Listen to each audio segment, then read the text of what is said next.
Guys இன்னைக்கான video என்னன்னு பார்த்தீங்கன்னா, நம்ம ரொம்ப நாளாவே ஒரு பொருள் வாங்கி வச்சு யூஸ் பண்ணாம இருக்கோம். இன்னைக்கு அதை பத்தி தாங்க சொல்ல போறேன். மறக்காம சேனலை சப்ஸ்கிரைப் பண்ணி வச்சுக்கோங்க, முடிஞ்ச சேவ் பண்ணி வச்சுக்கோங்க. அப்படி என்ன பொருள் நீங்களே கேட்கறதுக்குள்ள நானே சொல்லிடுறேன். நம்ம வாங்கி வச்சிருக்க ஆக்ஷன் கேமரா தாங்க. இதோட வீடியோ கிளாரிட்டில வந்து பார்த்தீங்கன்னா தரமா இருக்கும். ஏன் யூஸ் பண்ணல நீங்களே கேட்கலாம். பட் வந்து பார்த்தீங்கன்னா எனக்கு ஒரு மைக் பிரச்சனை தாங்க. என்னால வந்து பார்த்தீங்கன்னா வீடியோ எடுத்து தனியாக வாய்ஸ் ஓவர்ல கொடுக்க முடியாது. அதுவே ரொம்ப கஷ்டமா இருந்துச்சுங்க. அதனாலே இந்த கேமரா யூஸ் பண்றது வந்து பார்த்தீங்கன்னா நான் ஸ்டாப் பண்ணிட்டேன். ஸோ மோஸ்ட்லி இப்போ வந்து பார்த்தீங்கன்னா நம்ம விளாக் எங்கன்னா போறதா கூட பார்த்தீங்கன்னா ஃபுல் விளாக எடுத்து போட மாட்டோம். ஷார்ட்ஸ் வீடியோ தான் மேக் பண்ணி போடுவோம். அதனாலே வந்து பார்த்தீங்கன்னா நமக்கு கொஞ்சம் கஷ்டமா இருக்குங்க. ஸோ கூடிய சீக்கிரம் வந்து பார்த்தீங்கன்னா விளாக எடுத்து போடுவோம். அதுக்காக வந்து பார்த்தீங்கன்னா நம்ம மைக்கும் புது கேமரா தான் வாங்க போறோம். பட் இப்போதைக்கு கேமரா வாங்குற ஐடியா இருக்கு. ஆனால் அதுக்கு தேவையான பட்ஜெட் தான் இல்லை.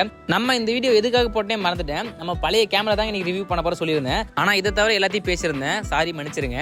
இது வந்து பார்த்தீங்கன்னா இன்னும் புதுசாகவே இருக்கு. ஏன்னா யூஸ் பண்ணாதான் பழசாகும். நம்ம தான் யூஸே பண்றது இல்லையே. நம்ம என்னதான் கேமரா யூஸ் பண்ணல கூட இந்த கேமரா வந்து பார்த்தீங்கன்னா இன்னும் தரமா இருக்குங்க. பட் இப்போதைக்கு இந்த கேமரா வந்து பார்த்தீங்கன்னா சார்ஜர் இல்லை. அதனால வந்து பார்த்தீங்கன்னா நெக்ஸ்ட் வீடியோ இதை பத்தி தெளிவாக சொல்றேன். மறக்காம சேனலை சப்ஸ்கிரைப் பண்ணிட்டு உங்களோட ஃப்ரெண்ட்ஸ் எல்லாம் ஷேர் பண்ணி விடுங்க. Bye bye, see you.